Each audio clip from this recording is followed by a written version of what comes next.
Sophia is an aspiring fashion designer who gets incredibly lucky by renting a spacious loft for her first studio.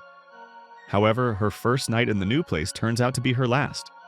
The next morning, Sophia is found dead. Everything points to suicide, and although her sister Liana can't believe it, she has no choice but to accept it. A year later, Liana decides to continue her sister's work and rents the very same loft, unaware that within these walls dwells the ghost of a maniacal photographer who, years ago, murdered and dismembered his models. In recent years, the slasher genre has often been deconstructed, rethought, and reinvented, but these experiments don't always turn out well.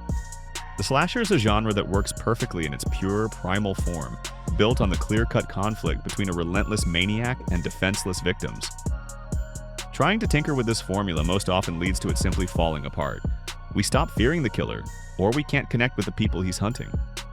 The writer and director of The Mannequin, John Berardo, positions himself as a liberal, a feminist, and a supporter of woke culture. His views were reflected in his feature-length debut, Initiation, released in 2020.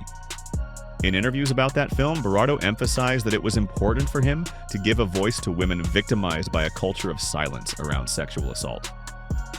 He called his movie a genre statement on victim blaming and the systemic protection of abusers, and proudly shared that he planned the kill scenes together with his actresses to avoid an exploitative male gaze. Western film critics predictably praised his debut, but Initiation didn't find success with the masses. Many viewers didn't appreciate that the director prioritized his message over the genre. The Mannequin is his next film, and once again, things are ambiguous.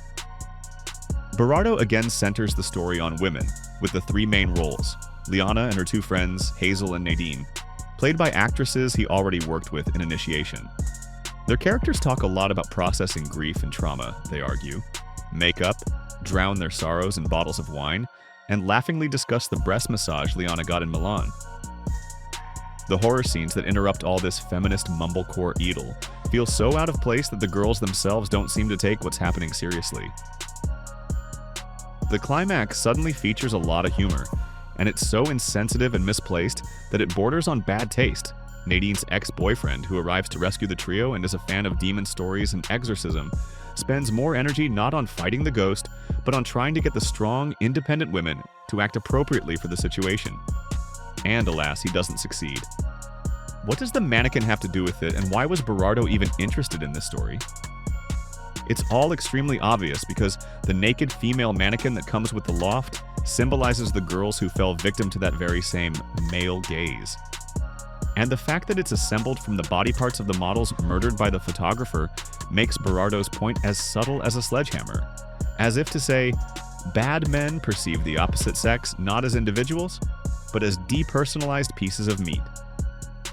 Okay, point taken. But if Berardo plans to keep working in the horror genre, one might wish for him to think more about how to make his movies scary. The methods he uses now feel dated and reek of mothballs.